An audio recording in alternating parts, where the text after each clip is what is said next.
ये कहानी एक 12 साल के लड़के की है जो अपनी सौतेली माँ से रिश्ता बनाना चाहता है। हेलो दोस्तों, आज हम एक रोमांटिक मूवी एक्सप्लेन करेंगे जो 1972 में रिलीज हुई थी, जिसका नाम है व्हाट द पीपर शो। मूवी की शुरुआत में हम एक औरत सारा को देखते हैं जो बाथटब में नहा रही होती है। फिर उसे करंट लग जाता है और वहीं उसकी मौत हो जाती है। ये था फिल्म का इंट्रो। अब कहानी 1 साल बाद की दिखाई जाती है, जहां हम एक लड़की एलिस को देखते हैं जो अपने पति पॉल के घर आई थी। एलिस पॉल की दूसरी पत्नी थी और सारा पॉल की पहली पत्नी थी, जिसे हमने मूवी की शुरुआत में मरते हुए देखा। पॉल एक बिजनेसमैन था, इसलिए वो काम से बाहर गया हुआ था और एलिस को भेजा गया था पॉल के 12 साल के बेटे मार्कस की देखभाल करने के लिए। एलिस मार्कस की सौतेली माँ थी, तो उसका फर्ज था कि वो मार्कस का ख्याल रखे। पॉल ने एलिस से कहा कि मार्कस बोर्डिंग स्कूल में है और 1 हफ्ते बाद घर आएगा। लेकिन जब एलिस घर पहुंचती है तो देखती है कि मार्कस घर पर ही है। जब एलिस उससे पूछती है तो वो कहता है कि स्कूल में चिकन पॉक्स फैल गया है, इसलिए छुट्टी मिल गई। एलिस मान जाती है, लेकिन उसे अजीब लगता है क्योंकि मार्कस की बातें किसी बड़े आदमी जैसी लगती हैं। अगले दिन पॉल का कॉल आता है। वो मार्कस से बात करना चाहता है। तब मार्कस बाथटब में नहा रहा होता है। एलिस उसे फोन देती है, वो पॉल से बात करता है। फिर एलिस पॉल से बात करने लगती है। तभी मार्कस आता है और एलिस को गलत तरीके से छूने लगता है। एलिस हैरान हो जाती है और नाराज भी, लेकिन वो कुछ कहे बिना वहां से चली जाती है।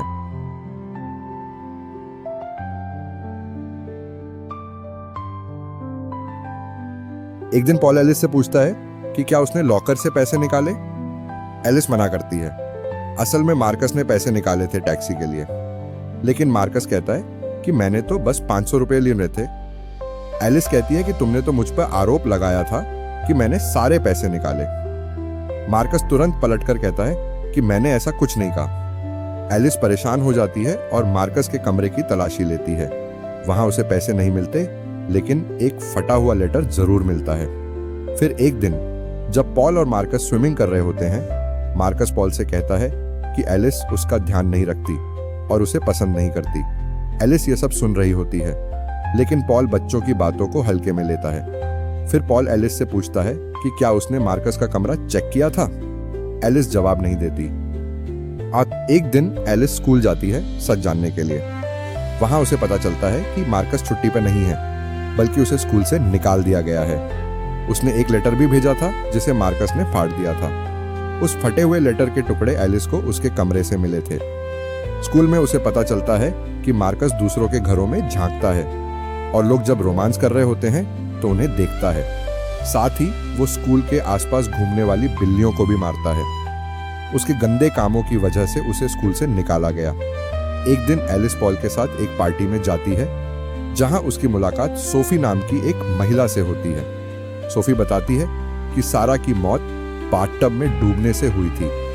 अब एलिस को शक होता है कि सारा की मौत मार्कस ने की है। एलिस पॉल को सब कुछ बताने की कोशिश करती है, लेकिन पॉल नहीं मानता। एक रात एलिस ऊपर वाले स्टोर रूम में जाती है तो उसे पता चलता है कि बेडरूम की छत में एक छेद है जिससे बेड दिखता है। वो समझ जाती है कि मार्कस उन्हें झांक कर देखता है। एलिस उससे पूछती है कि वो ऐसा क्यों करता है, तो मार्कस कहता है कि उसे इसमें मजा आता है। एलिस पूछती है कि क्या उसने सारा को भी देखा था। वो कहता है कि सारा हॉट नहीं थी, इसलिए मजा नहीं आया। एलिस पूछती है कि सारा की मौत कैसे हुई। मार्कस कहता है कि उसे हार्ट अटैक आया था, लेकिन एलिस जानती है कि मौत करंट से हुई थी। फिर मार्कस कहता है कि सारा को दिल की बीमारी थी जो किसी को नहीं पता थी। एलिस को लगता है कि वो झूठ बोल रहा है। बाद में एलिस को सबूत मिलता है कि सारा की मौत एक खराब हीटर से हुई थी जिसे मार्कस ने बाथटब में लगाया था। फिर मार्कस कहता है कि अब एलिस की बारी है मरने की।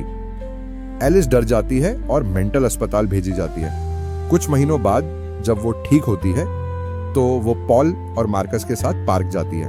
वहां मार्कस कहता है कि अब वो एलिस को नहीं मारेगा क्योंकि उसे अब वो पसंद है। एलिस उसे बहकाने लगती है और कहती है कि हम पॉल को मारकर भाग जाएंगे।